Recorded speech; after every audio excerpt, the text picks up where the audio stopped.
그 일주일 동안 로마서 많이 읽으셨어요? 고개를 드시고 확실하게 말씀해 보세요. 로마서 좀 읽으셨어요? 그래. 로마서를 한 번 다 읽었다.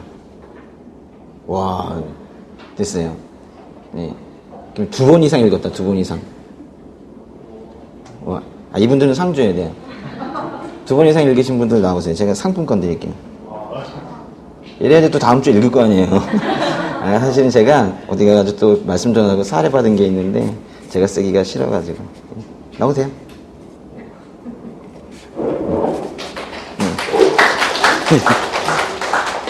크진 않아요. 근데 2분밖에 안 계세요? 근데 되게 많이 준비해 왔는데? 그쵸. 제가 하겠습니다. 다음 주에는 3번 이상 읽은 사람 상 드리겠습니다. 근데 이게 많이 읽는 게 그럼 좋은 건가요? 많이 읽으면 돼요? 근데 사실 복음을 이야기하고 있는 이 로마서는 다들 뭐 어렵다고 하고 하는데 막상 읽어보시면은 못 알아들을 얘기는 없어요. 그렇지 않습니까? 네. 지은자매님 그 읽으시고 나서 어떤 생각 드시던가요? 네.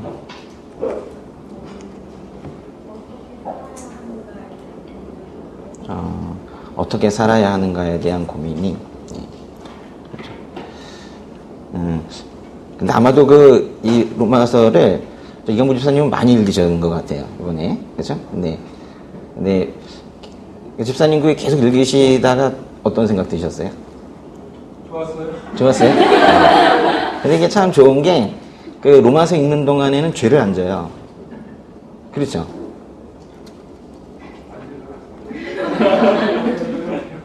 최소한 직전 직후로 지을 수 없습니다. 사실 로마서를 계속 매일 읽는 사람이 죄 가운데 살 수 없어요. 그러니까 우리가 뭐 죄에서 벗어나니 뭐하니 뭐 이런 얘기하고 뭐 결단을 하니 뭐니 얘기를 해도 로마서를 매일 읽으면 죄 지을 일이 없을 거예요. 네. 짓는다 하더라도 금방 들어오겠죠. 네. 뭐 읽다가 좀 마음이 불편하다가도 로마서 13장 보면은 또 다시 돌아오고 또 2장 보다가는 또 참으셨구나 또 이러고 7장 보다가는 역시 내 마음대로 나는 내가 원하는 대로 살지 않는구나 뭐 또 이러다가 그죠? 또 8장 보다가는 또 내가 또 성령을 쫓지 않았구나 또 이러다가 그죠? 그렇지 않습니까? 오늘 함께 나눌 말씀은요 로마서의 1장의 16절과 17절인데요 먼저 읽고 시작하겠습니다. 로마서 1장의 16절 17절 시작. 나는 복음을 부끄러워하지 않습니다. 이 복음은 모든 믿는 사람들에게 구원을 주시는 하나님의 능력이기 때문입니다. 먼저는 유대 사람에게요 다음으로는 그리스 사람에게입니다. 복음에는 하나님의 의가 계시되 믿음으로부터 믿음에 이르게 합니다. 기록되기를 의인은 믿음으로 살 것이다 라고 한 것과 같습니다. 아멘. 근데 16절, 17절을 오늘 나누려고 해도 그 앞에 부분을 조금 더 설명을 좀 드릴까 해요. 예. 제가 사실 여기에 이렇게 있는 이유가 로마서를 잘 알아서도 아니고, 여러분보다 믿음이 좋아서도 아니고, 사실 상당히 부끄럽습니다. 근데 제가 생각해 봤어요. 왜 제가 여기 마이크를 들고 있게 되었는가. 오늘 아침에 저희 첫째 아이 제이가 요즘에 좀 이제 말을 막 해요. 그래가지고 저한테 교회 가지 마 그러더라고요. 이건 불순종을 종용하는 그런 나쁜 말이잖아요. 이제 교회 가지 마 근데 제가 뭐라 그랬냐면 아빠는 가야 된다 그랬죠. 해야 할 일이 있어서 가야 된다 그랬어요. 근데 왜 여기를 제가 꼭 와서 이렇게 마이크를 들고 있게 되었는가 생각해 보니까 1차적인 이유가 저와 여러분의 관계가 아니더라고요. 저와 예수님과의 관계 때문에 제가 여기 오는 거더라고요. 생각해보니까 여러분도 지금 여기서 이렇게 말씀을 듣고 계시고 또 찬양도 한 이유가 저와 여러분의 관계나 또는 여러분과 여러분의 관계가 아니라 여러분과 예수님의 관계 때문에 오신 거더라고요. 우리가 각자 사실 예수님의 관계 때문에 모여서 이렇게 교회가 된 거거든요. 사실 지금 이 시간에도 이 전국에 많은 예배가 드려지고 있는데 사실 뭐 이곳에서의 예배만이 진짜 예배다 이렇게 얘기할 수 없잖아요. 여러분이 이곳에 있는 이유는 여러분이 다른 어떤 것이 아니라 예수님과 맺은 그 관계 때문에 계신 것을 알고 이왕 그렇게 오셨으면은 예수님과의 관계를 더욱더 아름답게 예쁘게 또 진하게 이제 그렇게 계속 이루어 가실 것을 소망하시면서 그렇게 가셨으면 좋겠어요. 예.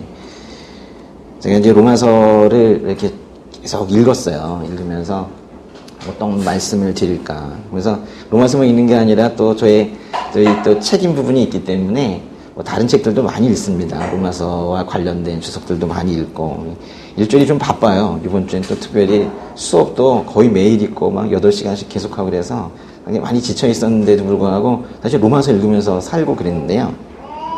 근데 그건 또 이런 생각이 든 거예요.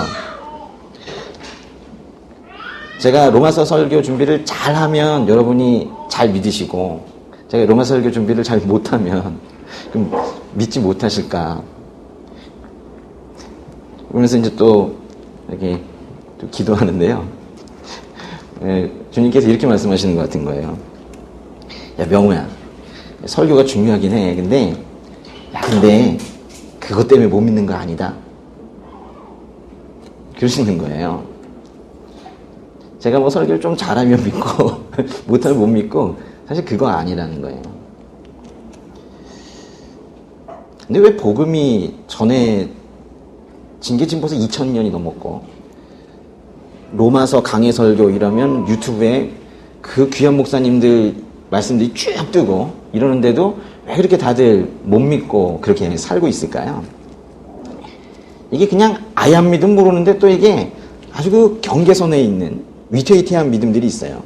우리가 흔히 믿음이 적다, 믿음이 약하다 이런 표현들의 그런 상태들이 있거든요. 왜 그렇게 되는 거예요?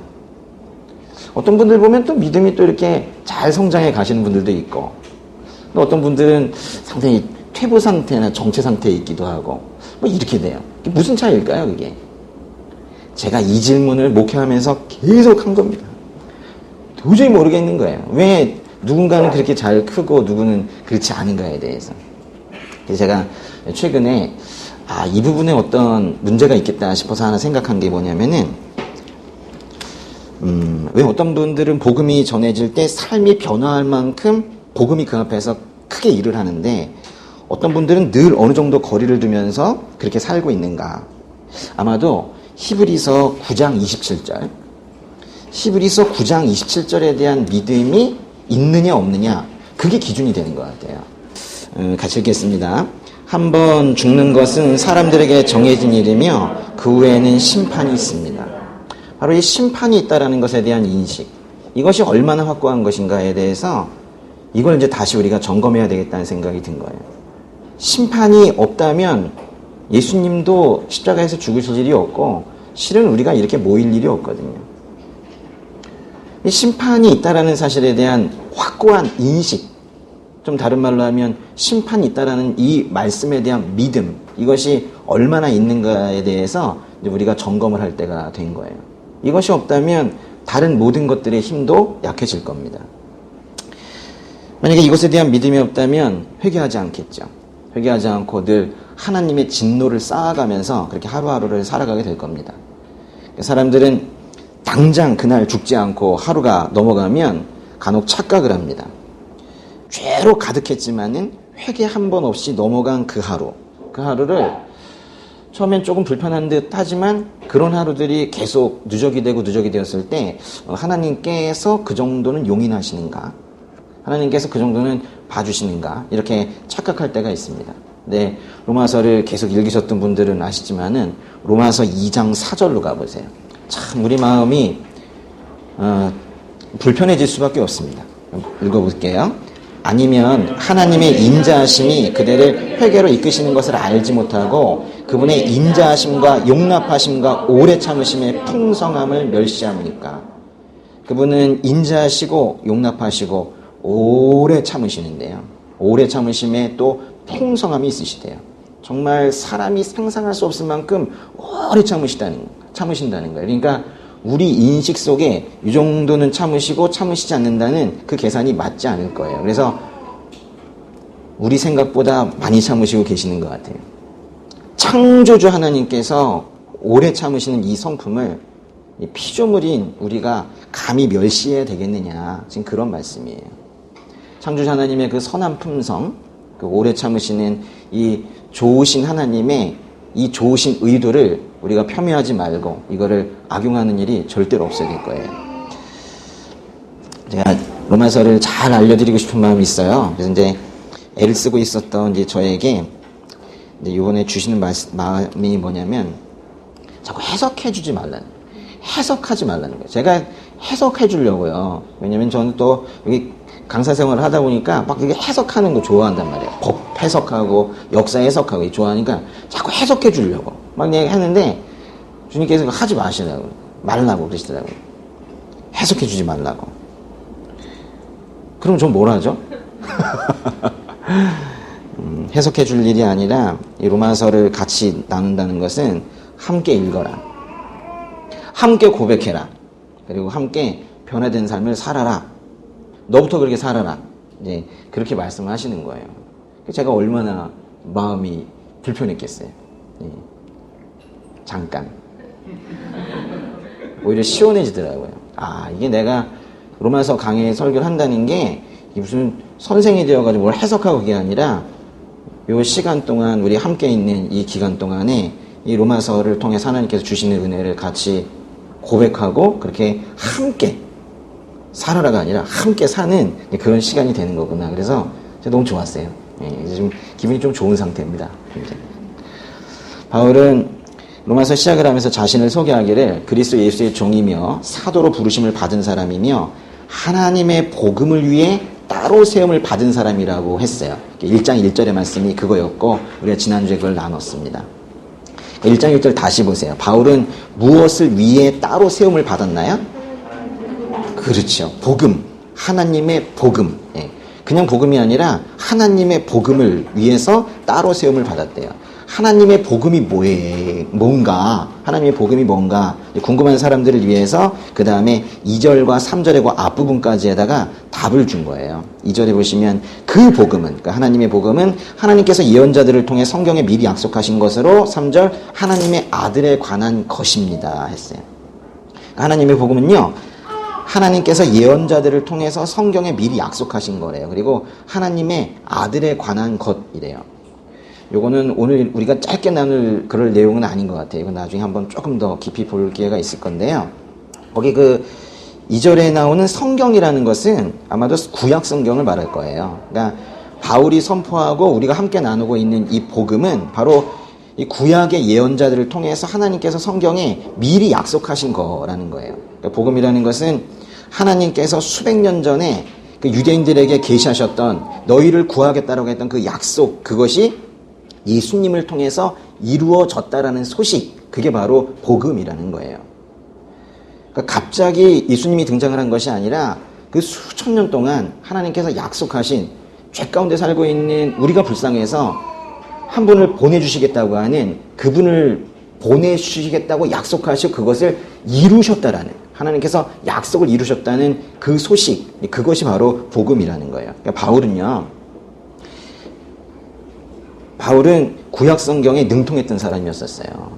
아주 구약 성경에 대해서 너무너무 잘 알고 있었어요. 그래서 다른 사람들은 오해하는 이런 것들, 뭘 오해하고 있었냐면요, 유대인들은 하나님께서는 유대인만 좋아하신다고 그렇게 오해하고 있었어요. 근데 제대로 구약 성경, 신약이 아니라 구약만 읽어도 하나님께서는 유대인들을 시작으로 해서 결국 이방인들을 구하시겠다라는 메시지가 구약 성경이거든요. 그러니까 구약 성경을 제대로 알고 있는 바울은 이방인들을 품고 있었던 거예요.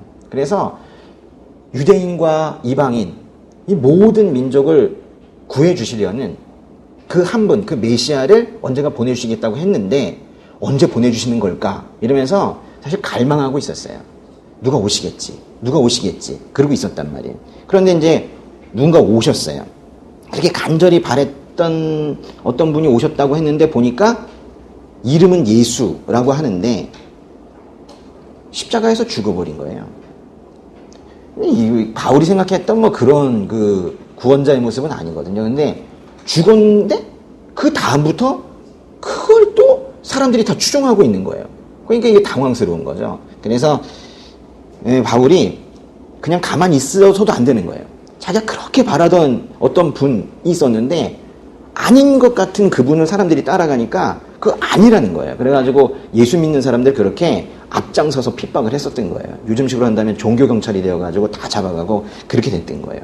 그래가지고는 저 북쪽에 그 다마스쿠스 그 시리아 지역으로 그 가고 있는 예수 믿는 사람들을 쫓아가가지고 잡아오겠다고, 성경에서는 다메섹이라고 하잖아요. 다메섹 도상에서 그 쫓아가다가 갑자기 빛으로 오신 그 부활하신 예수님을 만난 거잖아요. 사울아 사울아 내가 나를 왜 핍박하느냐, 누구십니까? 그랬더니 네가 핍박하는 내 예수다. 그래가지고 주님께서 정확하게 내가 예수다 이렇게 말씀하시면서 음성을 들려주셨죠. 그때 그 너무나도 밝은 빛으로 오신 그 예수님을 그 바울이 만나고 나서 3일 동안 눈이 멀어 있었어요. 그리고 나서 먹지도 못하고 마시지도 못하고 그러고 있다가 주님께서 보낸 아나니아라는 사람이 안수해줘서 겨우 3일 만에 눈을 떴거든요. 이 경험을 하면서 그 성경에 보면 바울의 눈에서 비늘 같은 것이 떨어져 나갔다고 그랬어요. 그래가지고 다시 보게 된 것뿐만이 아니라 완전히 다시 보게 된 거예요.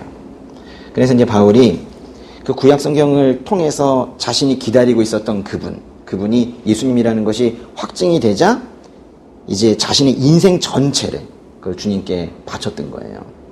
그러니까요, 바울이 어느 날 갑자기 환상으로 오신 예수님을 만나가지고 그분을 믿게 된 것이 아니라 그렇게 간절히 바라고 있던 그분이 그분인 거를 며칠을 못 지키고 있다가 그분이 그분이라는 걸 알게 되는 순간 그분을 위해서 모든 거를 다 바쳤던 거예요.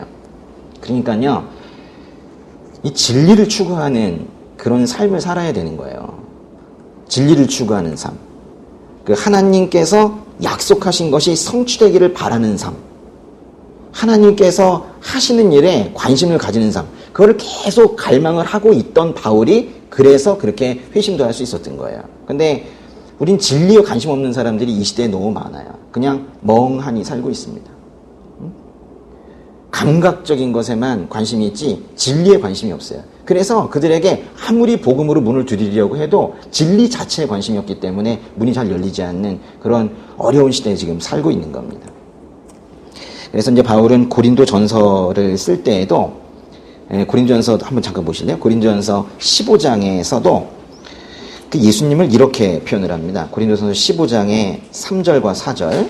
그러니까 자신이 만난 그 예수님은 그냥 갑자기 오신 분이 아니라는 거예요. 내가 기다리던 분이라는 거예요. 3절 4절 한번 읽어볼게요. 내가 전해받은 가장 중요한 것을 여러분에게 전했습니다.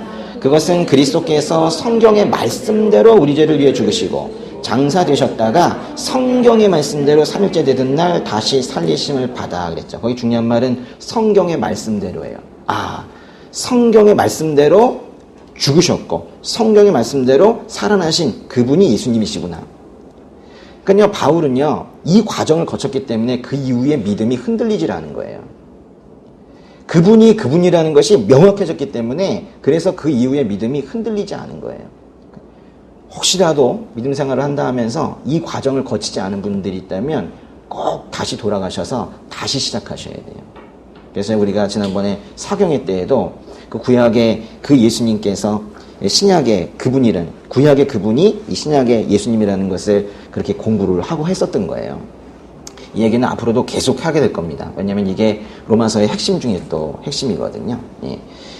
예수 그리스도의 죽음과 부활에서 실현된 그 하나님의 약속은 모두 구약 성경에서 약속하셨던 것들이 이제 실현이 된 거예요. 그러니까 복음이라는 건 다시 한번 말씀드리지만 하나님께서 약속하신 것을 이루셨다라는 소식을 우리가 복음이라고 하는 거예요. 근데 보니까 또 복음은 누구에 관한 것이래요? 하나님의 아들 예수님이겠죠. 그러니까 예수님에 관한 소식이래요. 그래서 복음을 아주 간단하게 정리하면 예수님에 대한 소식이라고도 얘기할 수 있죠. 제가 오늘 복음에 대한 정의를 많이 얘기할 거예요. 하나가 될 수가 없어요. 사실 워낙에 풍성해서. 그래서 복음은 이렇게 여러 가지로 표현을 할 수 있을 겁니다. 로마서의 그 1장 3절에 하나님의 아들에 관한 것입니다 까지 읽었는데요. 그 다음부터 또 4절까지 한번 읽어볼게요.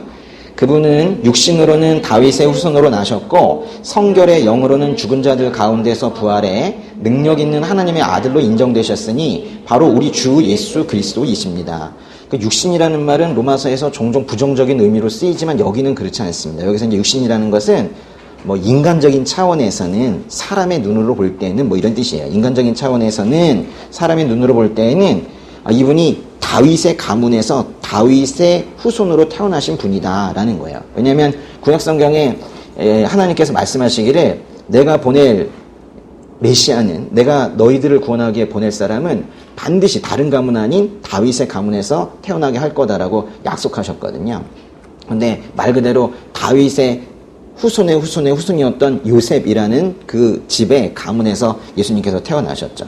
그 마태복음 1장과 누가복음의 3장에 예수님의 족보가 나오는데 그것도 전체가 다 예수님께서 다윗의 후손에서 나셨다라는 그런 얘기입니다. 근데 여기서 보시면 다윗의 후손이라는 말은요, 그렇게 단순하게 다윗의 가문에서 났다라는 그런 의미를 넘어서는 아주 큰 의미가 있어요. 구약성경에서 다윗의 후손, 다윗의 가문, 이새의 뿌리 이런 표현들이 나오게 되면 그거는 구원자란 뜻이거든요. 거기 로마서 1장 3절에 그분은 육신으로는 다윗의 후손으로 나셨고, 이건 다른 말로 하면 바울이 그분은 메시아다, 내가 기다리고 있던 구원자다라고 지금 고백을 하고 있는 거예요. 그럼 구원자를 히브리어로 뭐라고 하냐면 메시아라고 그래요. 메시아. 근데 그걸 갖다가 신약성경을 쓴 헬라어, 그리스어로 바꾸면 그거를 그리스도라고 그래요. 그리스도.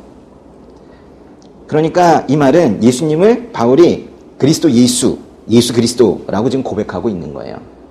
예수라는 분이 나의 구원자라고 고백하고 있는 겁니다. 그 다음에 로마서 1장 4절에 보시면은 성결의 영으로는 그랬는데요. 이건 정말 어려운 표현입니다. 성결의 영. 아마도 뭐 세속적이지 않은 것 같고요. 현세적이지 않은 뭐 그런 영 같아요. 하나님께 나아가고자 하는 그런 영 같죠. 그렇죠? 성결의 영으로는 그런 어떤 영적인 차원에서 보면 죽은 자들 가운데서 부활해 능력 있는 하나님의 아들로 인정되셨으니 바로 우리 주 예수 그리스도이십니다 했는데요. 죽은 자들 가운데서 부활하셨대요. 우리가 아까 심판에 대한 인식이 명확한지 한번 점검해 보자 했잖아요. 또 하나 점검해야 될 게 바로 이 부활입니다. 부활. 죽은 자들 가운데서 부활했다. 이건 예수님께서 하나님 아버지로 인하여 부활하신 거죠. 스스로 부활하신 게 아닙니다. 그러니까요, 부활이라는 것은 예수님이 부활하셨다. 맞는 말인데, 사실 사도행전을 보면 다 이렇게 표현되어 있어요. 예수님이 살아나셨다 이렇게 표현하지 않고, 아버지께서, 하나님께서 그 아들 예수를 살리셨다 이렇게 표현을 한단 말이에요. 이 부활이라는 것은 하나님께서 이 땅에 하신 일을 얘기하는 거예요. 예수님을 통해서 하신 일. 그래서 그것으로 인해서 예수님이 하신 말씀과 예수님이 하신 사역 이런 것들이 모두 다 긍정이 되는, 내가 보낸 아들이다, 내가 보낸 그리스도이다라는 것을 확증하시는 그 사건이 바로 부활이거든요. 그 부활 이전에 예수님은 하나님의 아들이셨나요? 성경은 그렇게 말합니다. 부활 이전에도 하나님의 아들이셨는데 부활 이후에는 능력으로 세워진 하나님의 아들이 됐다는 거예요. 능력의 아들이 됐다는 거예요. 그래서 모든 사람에게 생명을 주실 수 있는 그런 구원의 그런 아들이 되었다는 거예요.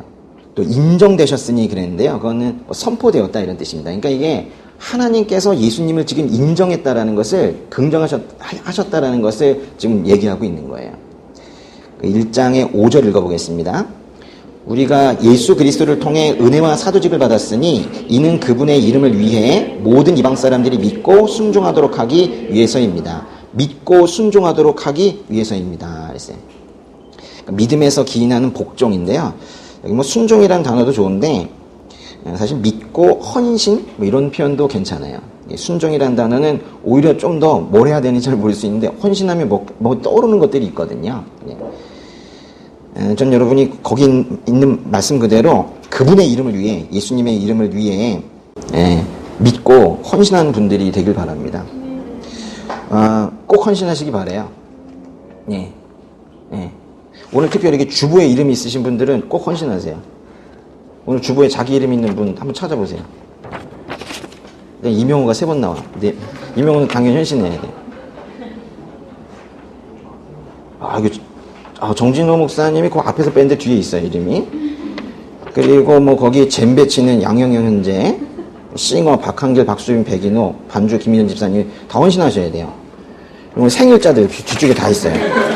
생일자들 그 뒤쪽에 보시면 백인옥, 조경아, 신소라, 장종환, 김희연, 강수민, 이하나, 심정호 이 형제자매들 다 헌신하셔야 돼요.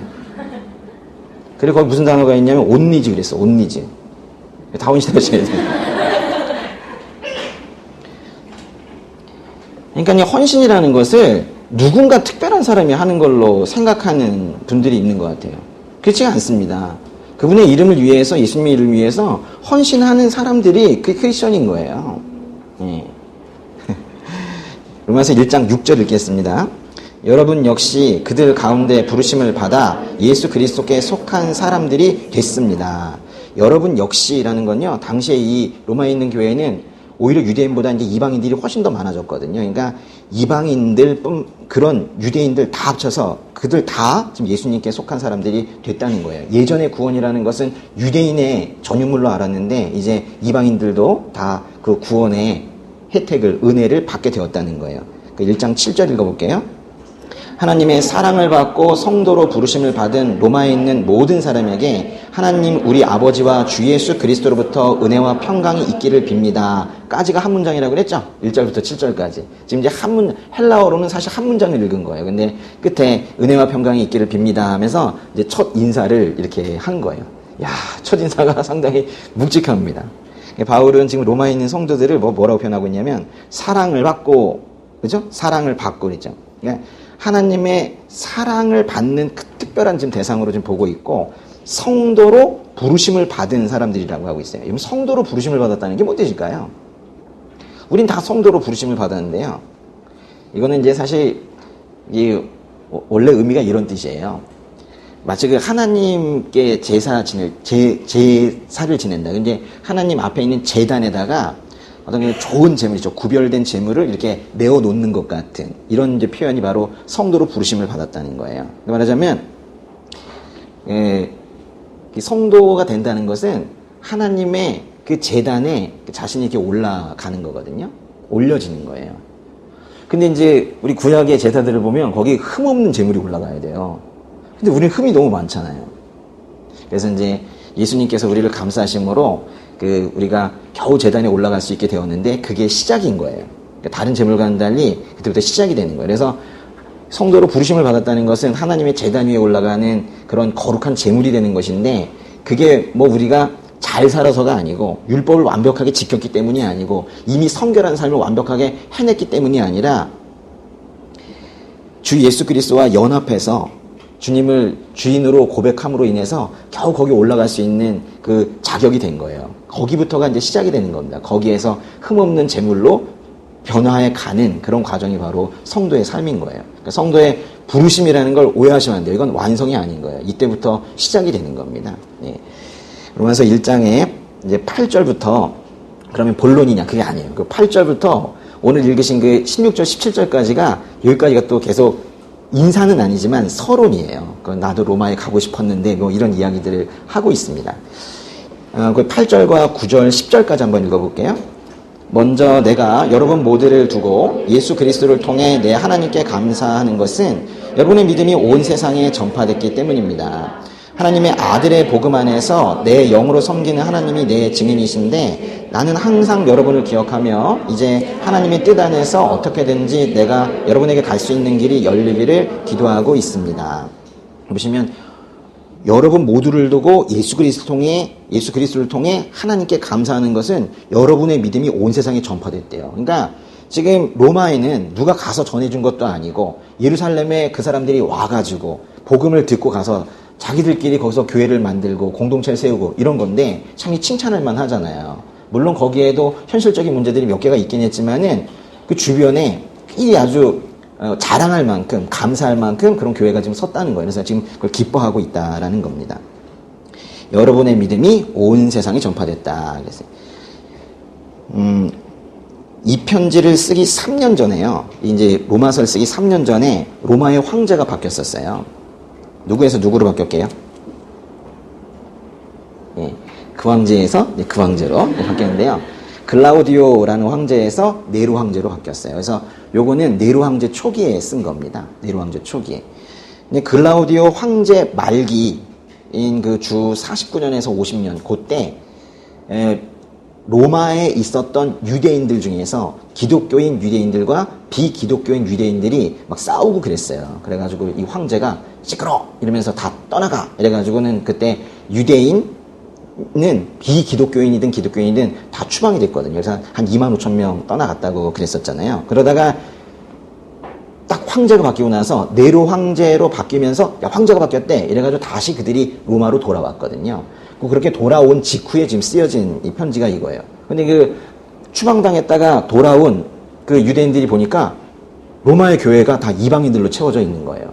오히려 그때보다도 사람 숫자가 더 많은 거예요. 그래가지고 유대인들이 가보니까 오히려 소수가 되어 있는 이런 상황입니다. 유대인들은 자기들이 세웠고 뭔가 자긍심도 있고 그랬었는데 와보니까 이방인들이 잔뜩 차지하고 있는 이 교회 안에 둘의 이제 반목이 생기고 하는 이런 문제점들이 있었던 그런 시기예요.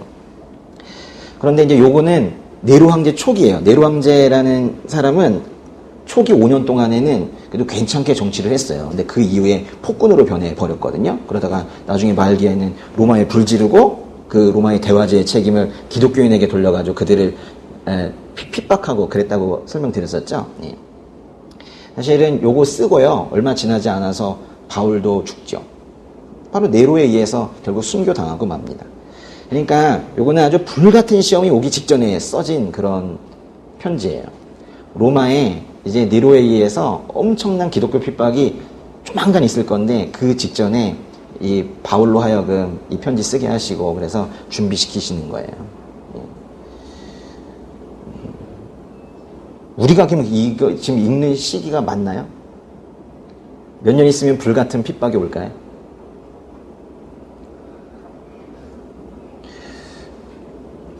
성경을 가져다니면 체포되는 그런 시기가 올까요?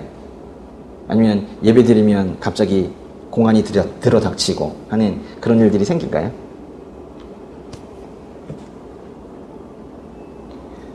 아니라고 말할 수 없는 시대예요. 이것에 대해서 너무 그 느슨한 생각들을 가지고 계시는 것 같아요. 아니라고 말할 수 없습니다. 예. 그게 에이 설마 그렇게 될까 싶은 분들은 딱 10년 전과 지금 비교해 보시면 알죠. 10년 전과 지금도 너무 다른데 지금과 그 다음 10년이 그만큼 다를 것이라는 건 너무 뻔한 일 아닙니까? 근데 변하는 속도는 훨씬 더 지금 빨라지고 있죠. 예. 저는 지금 우리가 이렇게 모여서 예배드리고 있는 게 어떤 그 많은 시대의 어떤 한 시대가 아니라 앞으로 어떤 일들이 생길지 모를 어떤 고난이 올지 모를 그 고난이라는 게 우리 죄로 인한 고난이 아니라 예수님의 이름을 지키기 위해서 생기는 그 고난이 언제 올지 모르기 때문에 지금 모여서 이렇게 말씀으로 점검하고 무장하고 믿음 챙기라고 지금 그렇게 하신다고 믿어요. 그래서 제가 좀 더 정성을 들이고 싶은 이유가 거기에 있는 겁니다. 예. 그 9절에 보시면은 뭐 기억하며 이런 말이 있는데요. 기억하며. 아까 9절도 읽었었죠. 9절 보시면 하나님의 아들의 복음 안에서 내 영으로 섬기는 하나님이 내 증인이신데 나는 항상 여러분을 기억하며 그랬는데요. 이 기억하며라는 말에 동그라미 한번 쳐볼래요? 이거는 아무 때나 막 쓰는 단어 아니거든요. 이때 이제 기억한다라는 건요. 여러분 그런 거 그 경험 있어요? 이렇게 기도를 하다 보면은 어떤 분을 위해서 꼭 기도하려고 한 게 아닌데 기도하다 보면 그분이 막 떠오르는 거. 그래가지고 그분 위해서 기도하는 거 있죠? 그때 쓰는 단어예요. 그래서 기도 중에 누군가가 떠오르고 기억하는 거. 그런 거예요. 근데 여기 보니까 바울이 뭐래요? 항상 여러분을 기억하며 계속 떠올랐나 봐요. 그런 얘기입니다. 여기 또 9절에도 다시 복음이란 말이 등장을 하네요. 그죠? 하나님의 아들의 복음이래요. 우리 아까는 뭐라고 그랬었어요? 하나님의 복음이라 그랬는데 복음은 하나님의 복음도 맞고 하나님의 아들의 복음도 맞나 봐요. 복음이 뭐예요? 오늘 복음 얘기를 하고 있는 거잖아요. 그죠? 예. 복음은 예, 이렇게 쓰거든요. 유앙겔리온. 이거 이제 그리스어입니다. 그리스어. 사실 이제 유는 이렇게 써요. 이렇게 유. 앙은 앙겔리 이렇게 쓰나? 예, 앙겔리온 그래요. 예, 여기 들어가요. 이게 유가 뭐냐면요. 유는 뭐 좋다 이런 뜻이에요. 근데 여러분 앙겔리온 이게 뭐냐면 앙겔로스라는 단어에서 나온 건데 이게 이제 영어로 하면 엔젤인데 엔젤이 뭐예요? 천사. 천사가 하나님의 뜻을 받아서 그거를 이제 전달하러 가는 그 사람이 바로 천사죠. 그러니까 천사, 사자 이런 거예요. 그러니까 유앙겔리온 이게 복음인데 복음은 어떤 정보인 것 같지만 사실은 유앙겔리온 좋은인데 좋은이에요. 유는 좋은 그인데 앙겔리온이라는 말 자체가 소식을 전한다라는 거예요. 그러니까 복음은 그냥 좋은 소식이 아니라 우리는 그렇게 지금 하고 있지만 좋은 소식을 전한다라는 이 능동적인 그런 형태를 우리가 복음이라고 하는 거예요. 그러니까 복음은 그냥 가지고 있으면 복음이 아니에요. 복음 무조건 전해야 되는 거예요. 사자를 통해서 보내는 거예요. 소식을 보내는 게 이게 바로 복음이에요. 마태복음에 복음이라는 단어가 나오는데요. 100% 바로 그 옆에 전파라는 단어가 같이 붙어 나와요. 복음은 무조건 전파하는 거거든요. 근데 여기 보시면 하나님의 복음, 그 아들에 관한 복음을 이제 선포하라는 거예요. 10절에 보시면은 기도하고 있습니다 그랬어요. 근데 10절에 뭘 기도하고 있다는 건가요? 이제 하나님의 뜻 안에서 어떻게든지 내가 여러분에게, 이게 로마잖아요. 로마에 갈 수 있는 길이 열리기를 기도하고 있습니다 그랬어요. 바울이 기도했으면 들어주셨을까요? 바울이 그래서 로마에 갈 수 있기를 기도했는데 그래서 바울이 로마에 갔어요 못 갔어요? 결국에 나중에 갔어요. 갔는데 어떻게 갔어요? 여기 이거 한번 보세요. 여기 보시면은 1차 여행, 2차 여행, 3차 여행 이렇게 갔다가 이제 돌아오는데 이 3차 여행을요. 여기가 이제 이탈리아, 여기 로마가 여기 있고 그러니까 여기까지 못 간 거예요. 아직까지는. 그리고 이쪽에 그리스 쪽인데요. 여기 고린도가 여기 있고. 그래서 이렇게 이제 전도 여행을 갔다가 3차 전도 여행을 갔다가 다시 돌아올 때는 이렇게 배 타고 오려고 했는데 이쪽에 바울을 반대하는 사람들이 길목을 지키고 있는 것 같아가지고 위험하다고 그래가지고 다시 위쪽으로 이렇게 왔거든요. 근데 사실 여기서 바로 넘어가고도 싶었단 말이에요. 그런데 이쪽 지역에 있는 사람들이 예루살렘의 교회를 위해서 헌금을 했어요. 그러니까 그걸 갖다 당시에 송금 제도가 없으니까 그걸 갖다가 박스에 넣어가지고 뭘 이렇게 이제 들고 갔단 말이에요. 이렇게 갔어요. 근데 이제 그 가는 도중에 여기서 아가보라는 예언자를 만났어요. 아가보라는 예언자가 뭐라고 했냐면 가지 말라고. 예루살렘에 가면은 잡힌다고 그러면서 그 바울의 그 허리띠가 있는데요. 바울의 허리띠를 그 잡아가지고는 자기 손과 발에 아예 묶어가지고 이렇게 보여주는 이렇게 된다고. 예루살렘에 가면 이렇게 된다고. 그랬더니 그래 주변 사람들도 다 말렸죠. 뭐 제자들도 말리고. 그런데 바울이 왜 그런 말을 해가지고 내 마음을 아프게 하느냐. 응? 나는 죽음도 불사하겠다. 이러면서 결국 바울을 꺾지 못했습니다. 그래서 바울이 결국 갔죠. 가서 잡혔어요. 로마에 가서 결국 잡혔어요. 얼마나 바울을 반대하는 사람들이 많은지 가자마자 잡혔어요. 그래가지고 잡혀가지고는 이제 재판을 하는데 재판을 로마에 가서 하게 된 거예요. 사실 바울이라는 사람이 이 위쪽에 다소라는 곳에 출신인데 길리기아 다소 출신인데 여기가 예전에 그 로마 제국의 식민지였는데 하필 또 여기서 또 식민지 여기서 태어난 사람들은 당시 또 로마 시민권이 주어졌어요. 그래가지고 그래도 바울은 그래도 로마 시민이에요. 그러니까 최종적인 자기에 대한 재판을 난 로마에서 받겠다 이래가지고 로마에 가게 됐어요. 얼마나 바울을 죽이려는 사람들이 많았는지 이 길을 이렇게 따라가는데 가는 길목마다 바울을 죽이려고 그랬어요. 근데 지금 바울이 잡힌 상태잖아요. 죄수잖아요. 죄수 누가 보호해요? 로마의 군인들이 보호하잖아요. 그래가지고 그냥 갔다면 바울은 그냥 죽었을 거예요. 여기서. 근데 참 역설적이게도 죄수가 되는 바람에 아주 안전하게 갑니다. 로마. 물론 가다가 그 태풍도 만나고 난파도 되고 그래서 힘들었지만 결과적으로는 도착을 하게 돼요. 그게 이제 사도행전의 21장부터 저 끝에 28장까지가 다 그런 이야기거든요. 그래. 결국 갔습니다. 예. 가가지고 잡혔죠. 그리고 나서 감옥에 들어갔습니다. 그리고 나서 또 거기서도 또 글을 써요. 그래서 그때 이제 쓴 편지들을 이제 우리가 옥중서신이라고 하는데, 그러니까 바울이 이게 로마서를 쓰기 전에 갈라디아서 이런 거 썼어요. 갈라디아서, 데살로니가 전서, 그리고 고린도 전서, 고린도 후서, 그리고 디모데 전서 이런 것들 썼어요. 그런데 그리고 나서 딱 중간에 그 바울 서신의 그 중간에 로마서를 쓰고 나서 그리고 나중에 저기 로마에 가가지고 잡혔을 때 그때 빌립보서, 에베소서, 골로새서, 빌레몬서, 디모데 후서 이런 것들을 쓰게 된 거예요. 옥중서신을. 그래서 이게 이 바울 서신의 다 가운데에 있는, 가장 길기도 하지만 가운데에 있는 지금 그런 서신을 지금 우리가 보고 있는 거거든요. 예. 로마서에요. 지금 이제 10절까지 보셨고 11절부터 15절까지 한번 볼게요. 11절부터 15절까지 시작. 내가 여러분 보기를 간절히 바라는 것은 어떤 신령한 은사를 나눠주어 여러분을 강하게 하려는 것입니다. 이는 여러분과 내가 서로의 믿음으로 격려를 받기 위함입니다. 형제들이여, 나는 여러분이 이 사실을 모르기를 원치 않습니다. 곧 나는 다른 이방 사람들 가운데서처럼 여러분 가운데서도 열매를 맺기 위해 여러분에게 몇 번이나 가려고 했으나 지금까지 길이 막혔습니다. 나는 그리스 사람이든 미개한 사람이든 지혜로운 사람이든 어리석은 사람이든 그 모두에게 빚을 진 사람입니다.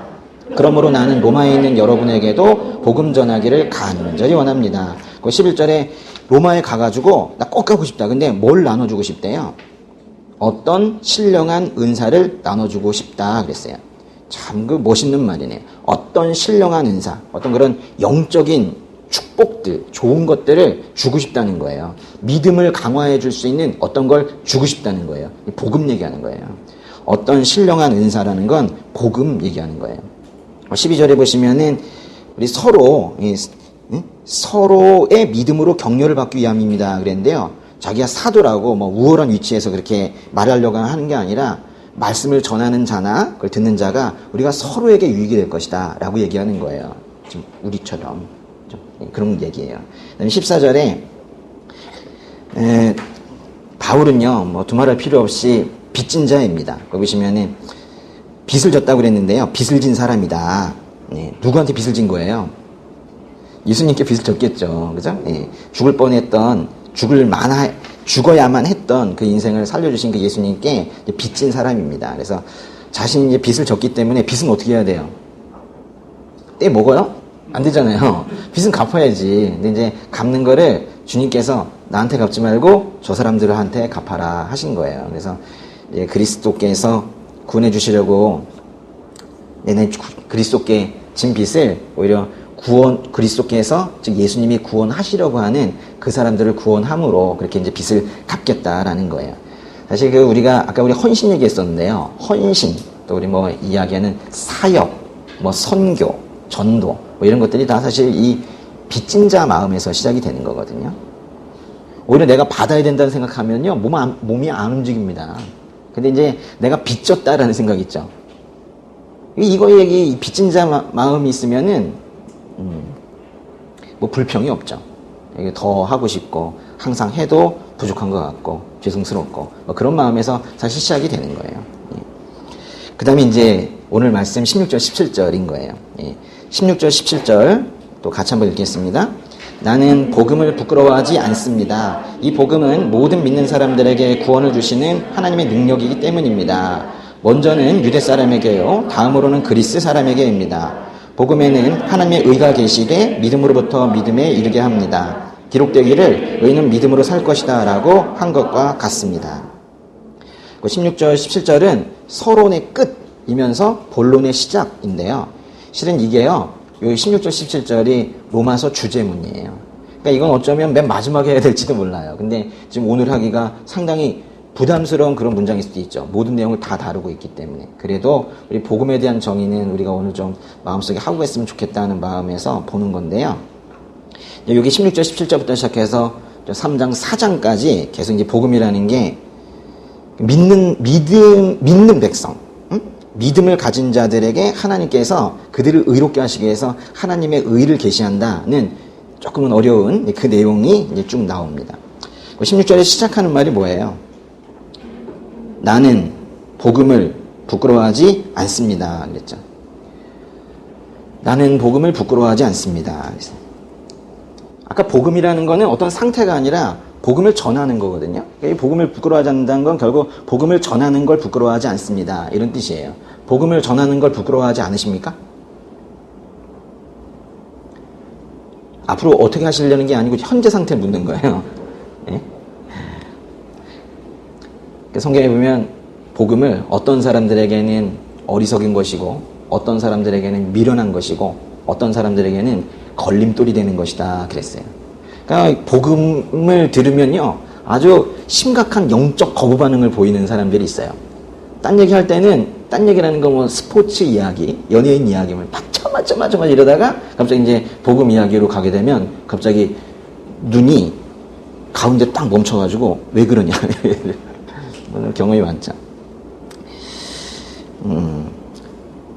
당시에 바울이 복음을 전할 때 사실은 이 복음을 부끄러워하지 않는다라는 게 이게 지금 시대의 역설인 거예요. 왜냐면 당시에 사람들이 따라가는 가치, 이 복음을 부끄러워하지 않는다는 건 복음이 가장 큰 가치가 있기 때문에 그걸 따라가고 그걸 선포하는 것에 대해서 부끄러워하지 않는다는 건데, 당시 로마 제국 시대 때 가장 큰 힘은 로마 제국이거든요.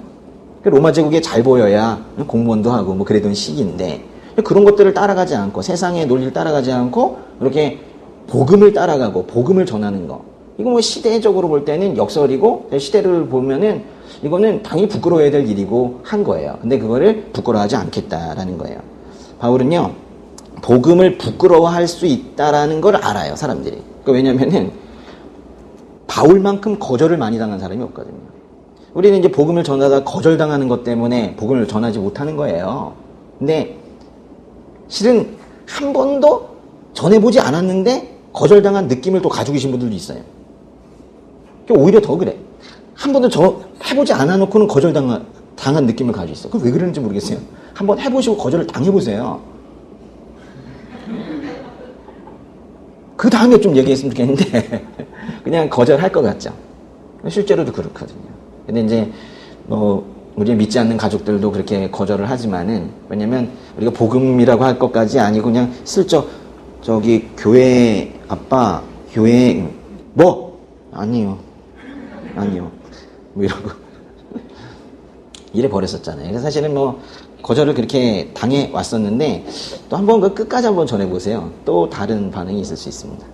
이게 교회 가자는 얘기와 예수님께서 아버지 죄를 용서하셨다라고 얘기하는 건 좀 다르거든요. 근데 바울은 그 복음이 이야기할 수 있는 그 심각한 적대감, 심지어는 자기를 죽이려고 했었던 큰 살해 위협들, 그런 것들을 알고 있기 때문에 복음은 당연히 부끄러워할 수 있다라고 생각하는 거예요. 그러나 나는 그런데도 불구하고 부끄러워하지 않는다. 나는 언제 어디서라도 복음을 선포할 만반의 준비가 되어 있다라고 얘기하는 거예요. 마치 우리 베드로전서 3장 15절에 보면 이런 말씀이 있거든요. 여러분이 가진 소망에 관한 이유를 누가 묻는다면 모든 사람에게 대답할 것을 항상 하라. 항상 준비하라. 이 말씀이 있거든요. 항상 준비하고 있었던 거예요. 왜 이렇게 바울은 복음을 부끄러워하지 않았을까요? 예수님을 전하기를 부끄러워하지 않았을까요? 왜냐하면 바울은 아는 거예요. 전해서 받아들이면, 즉 반응하면 변한다는 거예요. 그래서 그 사람이 나중에 당연히 변하기 때문에, 받아들이면 변하기 때문에 왜 아무 일도 없는 거야 이런 말 안 할 거거든요. 이거는 받아들이면 반드시 변하기 때문에, 이게 복음의 능력이기 때문에 그래서 당당한 거예요. 15절 끝에 보시면은 복음 전하기를 간절히 원합니다 라고 끝나고 그 다음에 16절 17절이 오는 거잖아요. 근데 사실 여기 좀 이게 말이 좀 생략되어 있는 게 있어요. 우리 헬라에 보시면은 그 접속사 중에서 이제 가르라는 단어가 있는데 이제 왜냐하면 이런 뜻이거든요. 사실 왜냐하면이라는 말이 여기 지금 3번이나 들어가 있어야 되는데 이게 지금 다 빠져 있어요. 뭔 뜻이냐면요, 15절 끝에 복음 전하기를 간절히 원합니다 와 16절 사이에 왜냐하면 이 들어가야 돼요. 한번 써보세요. 왜냐하면. 그 15절에요. 그러므로 시작하긴 했잖아요. 그러니까 복음 전하기를 간절히 원하는 이유는 그 14절에 있는 것처럼 그리스 사람이든 미개한 사람이든 지혜로운 사람이든 어리석은 사람이든 모두에게 빚을 졌기 때문에 내가 그래서 복음을 전하기를 간절히 원한다 했는데, 복음을 간절히 전하기를 원하는 그 이유가 내가 복음을 부끄러워하지 않기 때문이라는 거예요. 왜냐하면 난 복음을 전하기를 간절히 원한다. 왜냐하면 나는 복음을 부끄러워하지 않는다라는 거예요. 그런데 나는 복음을 부끄러워하지 않습니다. 그 다음 문장이 있죠. 이 복음은 모든 믿는 사람들에게 구원을 주시는 하나님의 능력이기 때문입니다. 그 사이에도 왜냐하면이 있어요.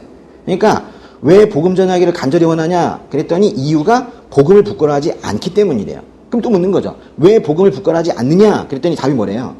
이 복음은 모든 믿는 사람들에게 구원을 주시는 하나님의 능력이기 때문이다 라는 거예요. 왜 복음을 들으면 반드시 변화가 일어나게 될까요? 능력이라는 단어가 있잖아요. 복음은 모든 믿는 사람들에게 구원을 주시는 하나님의 능력이기 때문에. 로마서의 주제를 한마디로 말하기는 어렵지만은 그래도 가장 중요한 주제는 복음인데요. 더 정확하게 표현하면 복음의 능력. 이게 로마서의 주제를 가장 짧게 얘기하면 복음의 능력이라고 얘기할 수가 있어요. 사실 중요한 건요, 복음의 능력이라고 표현을 하지만 복음이 가지고 있는 어떤 힘 이런 것이 아니라, 복음이 지닌 능력이 아니라 사실은 복음이 능력이라는 거예요. 복음 자체가 능력이라는 거예요. 우리가 지금 이렇게 복음을 선포하고 듣고 하는 이 과정이 아무 일도 아닌 과정이 아니라는 걸 좀 말씀을 드리는 거예요. 제가 지난번에 말씀을 드렸지만은 갈까 말까 이래서 온 예배 자리를 할지라도 이곳에서 찬양하고 예배 드리는 가운데 우리의 감각과는 달리, 심지어는 감각 이상으로 하나님께서 일하고 계신다고요. 여러분이 예배 자리를 사모해야 되는 이유가 나의 감각, 나의 감정에 치우치지 마세요. 내가 뭐 좋으면 예배 가고 싫으면 말고, 오늘은 느낌 별로 없으니까 아무 일도 없었나, 이게 아니에요. 하나님께서는 영적으로 계속 일하고 계시거든요. 예배 자리는 항상 뛰어가시는 거예요. 복음을 떠나서는 구원도 해방도 자유도 생명도 하나도 얻을 수가 없습니다. 그러나 구원의 능력이 복음 안에 있기 때문에 복음을 받아들이면, 다른 말로 반응하면 사람이 변해요. 그리고 나타나는 현상들이 있습니다. 17절에 보시면은 의인은 믿음으로 살 것이다 그랬는데요. 기록되기를 의인은 믿음으로 몇 이건 이제 구약 성경에 기록되어 있는 말씀이라는 건데, 아마도 각주가 아마 성경에 달려 있을 거예요. 몇 절이라고 되어 있어요? 그렇죠. 하박국이라는 책인데요. 하박국 2장 4절의 인용입니다. 하박국 2장 4절. 이건 무슨 뜻이냐면요. 이 하박국이라는 사람이 막 화가 나 있었어요. 왜 화가 났냐면, 이스라엘 백성들이 죄를 짓기는 했지만은, 그래도 포로가 된 거예요. 바벨론으로 저기 이방으로 포로 생활을 가니까 하나님한테, 그래도 그렇지요. 응? 포로로 보내시면 어떡합니까? 그 사람들이 바벨론한테 하나님이 졌다고도 얘기하잖아요. 그러면서 이게 뭡니까? 이러면서 좀 이렇게 불평불만이 막 있는 거예요. 그때 이제 하나님께서 의인은 믿음으로 살 것이다 라고 말했는데, 이게 이제 하박국에게 뭐라고 말씀하시는 거냐면, 왜 저 사람들이 죄를 짓긴 했지만은 저렇게 고난을 당해야 됩니까? 그랬더니 하나님께서 의인은 믿음으로 살 거야. 이게 무슨 뜻이냐면요, 기다려. 구원은 내가 하니까 너 그냥 믿음 가지고 내가 하는 일 지켜보고 있어. 이런 뜻이거든요. 의인은 믿음으로 살 거다. 이런 거예요. 복음을 받아들이면요, 사람이 변화하는데 시간차가 있어요. 반드시 변화는 일어나는데 시간차가 있어요. 그 기간 동안에 믿음으로 살라는 거예요. 무슨 믿음일까요? 하나님께서 반드시 이루신다는 믿음. 우리는 우리의 삶을 거울을 보면 참 처참해도 우리가 우리의 현재 모습을 평가해서 잘 사니까 가는 게 아니고, 하나님께서 우리를 반드시 변화시키리라는, 우리를 반드시 구원하시리라는 그 믿음을 가지고 사는 거예요. 그래서 이제 의인은 믿음으로 살리라 이거. 이게 두 가지 의미가 있어요. 믿음을 가져야 칭의 되어서 구원이 시작이 되고, 그렇게 믿음을 가진 사람들이 계속 믿음으로 사는 동안 하나님께서 또 바꿔 가신다라는 거예요. 우리는요, 우리의 어떤 의지나 이런 것들을 믿는 것이 아니라 하나님께서 우리를 절대 포기하지 않으시고 우리를 결국 구원해내시고 변화시키시기 위해서는 하나님의 그 능력과 의지, 그걸 믿고 사는 거예요. 그거를 의인이 믿음으로 살리라라고 표현을 한 거예요. 16절 끝에 보시면은 먼저는 유대 사람에게요, 다음으로는 그리스 사람에게입니다 그랬는데요. 여기서 유대 사람은 유대인이고 그리스 사람은요, 그리스인뿐만이 아니라 그 이외의 모든 사람들을 얘기하는 거예요. 상징적으로 얘기한 거예요. 그러니까 뭐예요? 하나님께서 누굴 구원하시는 겁니까? 모두를 구원하죠. 모두를. 그래서 아주 이런 보편적이고, 그리고 다 동등하게, 유대인이 뭐 더 나은 게 아니고 동등하게 그렇게 이제 복음을 전해주시고 구원하시겠다는 거예요. 근데 거기에 좀 특이한 거는 먼저는 그랬죠. 먼저는 유대 사람에게요, 다음에게는 그리스 사람에게입니다. 근데 이게 유대 사람에게 먼저 전해졌다는 것을 그 이방인들이 무시해서는 안 돼요. 유대인에게 뭔가 그래도 특권이 처음엔 주어졌단 말이에요. 그래서 이제 유대인을 먼저 사용을 하셔서 그들에게 복음을 주시고, 사실은 예수님도 민족적으로는 유대인이셨거든요. 그러니까 그들에게 먼저 복음이 가는데 그거가 목적이 아니었고, 그들을 통해서 모든 이방인들이 다 구원을 받게 하시겠다라는 게 그게 로마서만의 주제가 아니라 그게 구약성경의 주제라는 거를 로마서에서 풀어주고 있어요. 구약성경 자체를 유대인들은 지금도 그것만 붙들고 지금 그러고 있잖아요. 그러면서 우리 거 지역신으로 그렇게 생각하고 있지만 절대 그렇지 않다는 거예요. 예. 하나님께서는 아브라함에게 뭐라고 그러셨어요? 아브람 하지 않고 아브라함 하시면서 전 민족을 너를 통해서 구원하시겠다 이렇게 얘기하신 거거든요. 말씀하신 건데 그래서 이 성경은요 처음부터 끝까지 다 우리 모두의 구원을 이루시겠다고 하나님께서 약속하시는 그런 책인 거예요. 그 다음에 나오는 1장 18절부터는 이제 다음 주에 보겠지만요. 그 1장 18절부터 그 3장 20절까지는 복음 밖에 있는 사람들 있죠. 이제 복음을 제대로 받아들이지 않은 사람들. 이런 사람들에게 어떤 일이 일어나는지 그 처참한 광경을 거의 보여주고 있거든요. 그러니까 제가 이제 오늘 말씀을 전하면서 조금 걱정이 되는 건 이거예요. 사실은 요 얘기가 먼저 나와야 되거든요. 우리의 처참한 상황을 봐야 맞아. 우리에게 구원이 필요해. 우리에겐 구원자가 필요해. 이래야 될 텐데 오늘 좀 편하신 것 같아요. 왜냐면 아직 뭐 우리의 상황이 제시가 안 되는데 요게 이제 순서가 이 로마서에서는 바뀌어 있어요. 먼저 구원에 대해서 정의를 내리고 그 다음에 그런데 말이지 우리 상황이 어떠냐면 이러면서 우리의 그 어둡고 처참한 그런 상황들을 3장까지 쭉 이렇게 이야기하고 있는 그 책이에요. 그 얘기는 다음 주에 할 텐데 다음 주에 꼭 나오셔야 돼요. 아직 설교가 끝났다는 뜻은 아닙니다. 바울이 전하려고 하는 복음의 기원은 하나님에게 있는데요. 근데 오늘 보시면 1장 1절에는 하나님의 복음 그랬잖아요. 그리고 1장 9절에 보면 하나님의 아들의 복음 그랬죠. 근데 거기 오늘 말씀 1장 16절에는요. 그냥 복음이라고 했지만은 사실 몇몇 사본에는 그리스도의 복음이라고 되어 있어요. 근데 그런 사본이 그렇게 더 많지 않기 때문에 거기서 뺀 건데요. 하나님의 복음, 하나님의 아들의 복음, 그리고 1장 16절은 복음 또는 그리스도의 복음 이렇게 표현을 합니다. 그런데 여기 2장으로 한번 가보세요. 2장 16절에 보시면은 2장 16절에 내가 전한 복음이란 말이 있죠. 내가 전한 복음. 또 어떤 뭐 성경에서는 나의 복음이라고도 얘기하는데 이렇게 이제 복음이라는 말을 많이 쓰고 있단 말이에요. 복음. 근데 오늘 지금 복음 얘기를 하고 있지만은 지금 이 상태로 집에 돌아가게 되면은 뭔가 들은 것 같긴 한데 복음 좋은 것 같은데 그걸 어떻게 살아야 되고 뭘 믿어야 되는지 사실은 모호할 수 있어요. 복음. 근데 복음을 제대로 설명하기에는 전 힘들어요. 그 왜 그럴까요? 복음은 이미 우리가 지금 벌써 이제 이 교회가 5년 차인데요. 계속 복음을 전했습니다. 딴 거 전할 시간이 없어요. 복음만 전해도 모자랄 시간인데 계속 복음을 전했어요. 예. 온리즈 교회라고 검색을 해보세요. 엄청 나오죠. 그게 다 복음 이야기인데 그런데도 지금 계속 하고 있잖아요. 복음에는요 말로 설명할 수 없는 부분이 분명히 있어요. 그래서 우리 로마서의 저 끝에 이제 16장 끝에 가시면은요 끝에 한 5절 정도의 비밀이란 말이 있어요. 비밀 그래요. 그래서 비밀의 영역이 있어요. 그래서 암과 함께 사실은 우리의 성령 하나님께서 도우셔야 이해할 수 있는 부분이 분명히 있습니다. 그러니까 이제 우리가 이 강의를 들으면서 같이 해야 되는 게 뭐냐면 그냥 들으시면 안 돼요. 이게 기도를 해야 돼요. 이 로마서를 제대로 이해하셨으면 좋겠는데 그리고 이제 우리의 삶이 아주 이게 큰 전환점이 됐으면 좋겠는데 이게 그냥 들으면 안 돼요.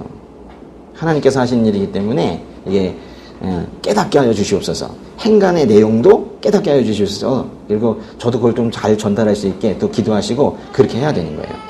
복음은요. 그래서 이제 그렇게 복음이 살게 되잖아요. 이게 복음이라는 어떤 상태가 아니라 정말 전해지고 들려오고 하는 어떤 생명체처럼 꿈틀꿈틀거리게 되면 이런 느낌이에요. 복음이 우리에게 이렇게 말을 걸어요. 응? 영호야. 이렇게 이제 말을 건단 말이에요. 그럼 그때 이제 네? 이러면서 이렇게 반응을 해야 되거든요. 근데 이제 사람들 보면은 아무리 말을 걸어도 듣지 않는 사람들 있죠. 잘 못 듣는 사람들 많아요. 그죠? 예, 엉뚱한 소리 하고 막. 요즘엔 뭐 세상이 아무리 말을 걸어도 복음이 말을 거는데 듣지 않죠. 근데 이제 듣지 않는 시대를 지나갔어요.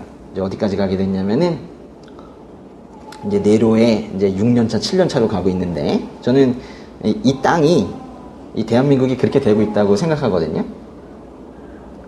슬프신가요? 인정 안 하시나요? 저는 좀 그런 것 같아요, 벌써. 예. 제가 우스갯소리로 얘기하는 게 정진우 목사님한테 그래요. 야, 우리까지 부르신 거면 다 부르셨어. 다 부르신 거야. 이거 끝이 온 거야. 이렇게 얘기를 하거든요. 이제는 복음을 듣지 않는 수준이 아니라 이제 복음을 전하는 입을 막으려고 하고 그 혀를 자르려고 하는 그런 시대까지 지금 가게 된 거예요. 지금 우리나라도 이제 시작이 되고 있고요. 시작이 되고 있고 작년에 헌법 개정을 통해서 영구 집권을 확정한 시진핑이 다스리고 있는 저 중국은 아주 심각한 그런 상황이 되었어요. 2018년 기독교 박해 최대 국가 북한이 아니었어요. 예, 중국이었어요. 중국. 예. 2018년 2월, 그러니까 작년 2월에 종교 사무조례라는 게 통과가 됐거든요. 그거에 따라서 지금 착착착착 시진핑이 지금 진행하고 있는 게 뭐냐면 수천 명의 선교사가 작년에 이미 일단 추방당했어요. 그리고 목표가 뭐냐면 목표가 아니라 반드시 이룰 건데요. 거기 뭐 당연히 하니까요. 2020년 내년이죠. 2020년까지 중국에 있는 모든 외국 선교사들을 다 추방하기로 했습니다. 선교사들이 한 명도 남아있지를 못하게 되었어요. 그리고 요즘에 뭐 하고 있냐면 이제 성경을 다시 쓰겠대요. 시진핑이가. 바울이야? 공산주의를 담아서 쓰겠대요. 공산주의를 담은 성경을 재집필해가지고 그거를 이제 국가에 고개 숙이고 있는 몇몇 이제 또 형식적으로 남겨둬야 되는 교회들 있잖아요. 거기다가 배포하겠대요. 지금 상황이 여기까지 왔어요. 근데 이런 것들이 뉴스에 나옵니까? 안 나옵니까? 우리나라 뉴스에서는 요즘에 이제 친중 정책으로 많이 정부가 가고 있는 것 같아요. 그래서 그런지 우리나라 뉴스에서는 전혀 나오고 있지 않은 그런 내용들이죠. 그런데 지금 아주 심각해요. 제가 작년 초에 어떤 선교사님이 인터뷰했던 거를 본 적이 있었는데요. 큰일 났습니다. 다음 달이면 1월에 했거든요. 1월에 인터뷰를 해서 2월이 되면 큰일 났습니다. 이렇게 얘기했는데 최근에 그분이 어떤 다른 데 인터뷰가 나오는데 카자흐스탄에 가 계시더라고요. 중국에서 쫓겨나가지고. 지금 상황이 지금 그런 상황입니다. 예. 베이징에 있었던 가장 큰 가정교회가 철거가 되고 십자가가 무너지고 성경이 찢어지고 불태워지고 지금 그러고 있는데요. 우리나라 언론에서만 나오지 않죠. 그래서 영상을 조금 모아봤습니다. 그래서 조금만 보여드릴게요. 중국 공안이 당국의 승인을 받지 않은 지하교회를 급습해 목사와 신도 등 100여 명을 체포했습니다. The big crackdown against Christians and their churches in China may be getting worse. 당국이 이 성탄절을 전후에 단속을 강화하고 있기 때문인데 대규모 종교 집회가 자칫 사회주의 체제를 위협할 수 있다는 판단 때문으로 보입니다. 십자가 철거에 나선 경찰 병력을 향해 신도들이 거세게 항의합니다. 올 한해 중국 내륙 허난과 중동부 저장성 등에서 철거된 교회는 수십 곳으로 알려졌습니다. 중국에서 종교의 자유는 공산당의 통제로 사실상 없습니다. 중국 스촨성 청두시 경찰이 추이 성약교회를 급습해 담임 목사를 비롯해 목회자와 성도 100여 명을 체포했다고 보도했습니다. 일부 성도들은 앞으로 교회를 다니지 않겠다는 서약서까지 작성해야 했다고 밝혔습니다. 올해 중국에서 구금된 기독교인의 수가 작년에 비해 3배 이상 증가한 약 10,000여 명에 달한다고 전했습니다.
그 마지막에 나왔던 그 영상이 좀 중국의 좀 지하교회인데 좀 그 지하교회들 영상이어서 좀 어둡잖아요. 근데 거기도 요새 지금 계속 발각이 되고 그 며칠 전에도 100여 명이 한꺼번에 발각이 되어서 이제 잡혀가는 그런 이제 뉴스가 또 뜨고 지금 그랬습니다. 근데 지금 이게 몇 년 사이에 지금 이렇게 된 거예요. 그런 일들이 우리 광복 후에 저 북쪽 지역에서도 단 2, 3년 사이에 김일성 들어올 때 저런 일들이 있었었거든요. 네. 그러니까 우리는 늘 나에게는 저런 일이 일어나지 않을 것이다 라는 생각하고 있지만은 북한에 있었던 그 크리스천들이 김일성이 거기를 완전히 장악하고 갑자기 교회를 부수고 모든 목사들을 죽이리라고 생각을 했겠어요? 예. 우리는 그래서 이 말씀을 우리에게 주시는 이유가 평상시에 먹고 살만 할 때 그때 를 대비한 게 아니에요. 어떤 상황에서도 이제 믿음을 잃지 말라고 미리미리 이렇게 말씀을 넣어 주시는 거거든요. 이제 의라는 것이 이제 하나님으로부터 우리에게 부어져서 이 죄인이 의롭다는 칭을 받고 이제 우리가 그걸 칭의 된다고 하는데요. 그렇게 칭의라는 거, 우리 사실 받을 만한 자격도 없는데 그거를 우리에게 주셨다라는 그런 사실을, 의가 우리에게 선물로 주어졌다라는 그런 사실을 모른다면은 사실 슬픈 종교 생활을 하게 돼요. 예. 지금 이 로마서에서 이야기하려고 하는 이 복음이라는 것은요, 우리가 의를 잃어버린 채 살고 있다는 겁니다. 죄를 지어서 의라는 것을 상실한 채로 살고 있는데 하나님께서 우리에게 그 상실된 그 자리에다가 하나님의 의를 넣어주시겠다라고 하는 거예요. 근데 만약에 이 사실을 모르면은 늘 하나님은 나를 지켜보고 있다가 감시하고 있다가 벌 주시는 분으로 그렇게 오해하게 되는 거예요. 능력 있으시고 지혜 있으시고 힘 있으신 그분이 만약에 늘 날 감시하고 벌하신다면 그거는 지옥 같은 삶일 거예요. 그런데 만약에 이 복음을 제대로 받아들이고 반응하는 사람이라면 이 똑같은 것도 이렇게 이해합니다. 능력 있으시고 지혜 있으시고 힘 있으신 그 하나님께서 나에게 그 하나님의 의를 부으셔서 나를 그 능력으로 오히려 강하게 하시고 그 지혜를 부으셔서 나를 지혜롭게 하신다. 이렇게 생각이 바뀌거든요. 사실은 복음을 들을 때 반응이 두 가지예요. 그냥 벌벌 떠는 사람들이 있고 그걸 갖다가 오해했을 때 그렇게 되는 겁니다. 근데 이 복음이라는 것은 하나님께서 우리에게 거저 주시려고 하는 거예요. 이거를 깨달은 루터, 그 종교개혁가 루터가 하나님은 벌 주시는 분이 아니라 하나님의 의를 나한테 부으셔가지고 이 죄인을 칭의하시고 의롭게 보셔서 그 곁에 두시려고 하는 거구나. 이거를 깨닫는 순간 고백한 게 있어요. 내가 전적으로 다시 태어난 것 같았다. 그리고 나서 열려져 있는 그 천국 모드로 내가 들어가는 것 같은 느낌이 들었다. 라는 얘기를 했었어요. 복음은 선물입니다. 누가 주시는 선물일까요? 하나님께서 주시는 선물이죠. 누구에게 주는 걸까요? 죄인에게, 우리에게. 그러니까 복음은 또 이렇게 정리할 수 있어요. 하나님께서 주시긴 주시는데 특별히 죄인에게 주시는 그런 선물이에요. 하나님의 의가 뭘까요?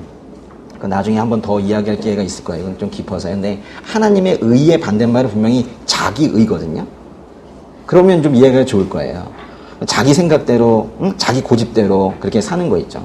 고집이라는 건요, 매우 비성경적인 그런 성품입니다. 고집이라는 거. 복음이 하나님께서 하나님의 의를 우리에게 주시겠다는 것이면은 그거는 결과적으로 하나님의 의도 가지고 나의 의도 가진 상태로 살 수는 없어요. 결국 하나님의 의를 나에게 주시겠다고 하면 속뜻이 이거예요. 그걸 이제 성령께서 알려주셔야 되는데 성경에 써놓지 않아도 이런 얘기를 하는 거예요. 하나님께서 내가 내 의를 줄게. 응? 내가 나의 성품과 나의 그 고귀한 성품을 주어서 너를 신분을 상승시켜 줄게. 그 대신 네 거 버려. 이 얘기거든요. 하나님의 의를 부으시는 대신 나의 의를 버릴 것을 지금 주문하고 계시는데 여기 오늘 말씀에 의를 버려라 이렇게 말씀하진 않으세요. 근데 그거를 우리가 읽을 줄 알아야 된다는 거예요. 우리가 얼마나 자기중심적이에요. 정말 자기중심적이죠. 그 예수님의 비유나 뭐 이런 것들을 읽을 때에도 다 자기중심적으로 해석을 하고 그래요. 그런 말씀 하지 않습니까? 너무 힘들어가지고 기도가 안 되는데 가끔 그런 표현 쓰지 않습니까? 너무 힘들어서 기도가 안 된대. 이게 얼마나 교만한 말이에요. 아니, 기도를 들으시는 분은 하나님께서는 늘 우리를 위해서 우리에게 귀를 기울이고 이러고 계시는데, 난 너무 힘들어서 기도가 안 된대. 너무 힘들어서 자기의 감정이 무너져 있으면 그분은 안 들으시고 내 감정이 조금 좋으면 들으셔야 되는 겁니까? 이게 얼마나 교만한 거예요. 그러니까 이게 이런 그 말까지도 우리가 얼마나 자기중심적인 거를 이제 보고 있는 거죠. 우리가 오늘 기쁜 소식 복음에 대해서 얘기했는데 정말 복음이 기쁜 소식입니까? 정말 그 안겔리온 이게 정말 좋은 소식이냐는 거예요. 기쁜 소식이냐고. 얼마 전에 한 학생이 막 화가 나가지고 왔어요. 뭐 누구한테 싸웠나 봐요. 그래서 화 나가지고 왔는데 교회 안 다니는 친구예요. 그러면 또 감정이 폭발돼 있을 때 또 제가 또 해야 되잖아요. 구해야 되니까. 그래가지고 우리가 죄인이다부터 시작해서 예수님 만나라고 기쁜 소식 전했는데 더 화내고 갔어요. 또 얼마 전도 아니라 아주 최근에 있었던 일인데요. 한 학생이 그 친구는 교회 다니는 친구예요. 우울하다면서 왔어. 아주 제가 봐도 우울증이 심해요. 사실 우울증 왜 걸립니까? 정말 원하는 게 있었는데 자기가 원하는 게 있었는데 못 구한 거예요. 아주 안달이 난 거예요. 사실 그래서 우울증 걸리는 거거든요. 사실 우울증의 그 기반에는 탐심과 교만이 있어요. 우울증 걸린 거를 안타깝긴 하지만 계속 왜 그래 이러면서 그냥 달래줄 수만은 없어요. 사실 그 안에는 아주 사악한 부분이 하나가 있거든요. 자기가 원하는 거 못 구했기 때문에 그것 때문에 다른 사람보다 더 크게 반응한 거예요. 아주 너무 속상한 거거든요. 그래가지고 우울증에 빠지는 거거든요. 근데 이제 우울증에 빠져가지고 왔어요. 제가 또 복음을 전했죠. 응? 우리는 죄인이다부터 시작해서. 근데 노골적으로 반감을 보이면서 결국 한다는 말이 가면서 제가 거의 한 시간을 얘기했거든요. 사실 바빴어요, 저는 그날. 근데 1시간을 이렇게 얘기를 했는데 저한테 가면서 뭐라 그랬냐면 목사님, 사실은 저는요, 남의 말을 잘 듣질 않아요. 그냥 때리진 않았습니다. 근데 이러는 거예요. 물론 듣는 분들도 있습니다. 그렇지만은 이런 분들이 태반이에요. 복음이 정말 여러분의 기쁜 소식이에요. 복음은 사실요, 이렇게 말랑말랑하게 이렇게 좀 얘기할 부분이 사실은 아니에요. 복음은 우리의 이 죄악된 본성, 우리의 이 견고한 자아, 이 교만, 이거를 깨뜨리겠다고 사실 하나님께서 내가 하나님의 의를 너에게 부을 거라는 건 너의 교만, 너의 죄, 너의 그 나쁜 습관, 그 사탄의 손잡고 가는 그 마귀적인 속성들, 그거 내가 부숴줄게 라고 사실은 선전포고하는 거거든요. 하나님의 선전포고, 우리의 영혼육에 대해서 전면전을 선포하는 게 그게 바로 복음이에요. 복음이 말이 좋아 기쁜 소식이지 사실 이건 무서운 얘기인 겁니다.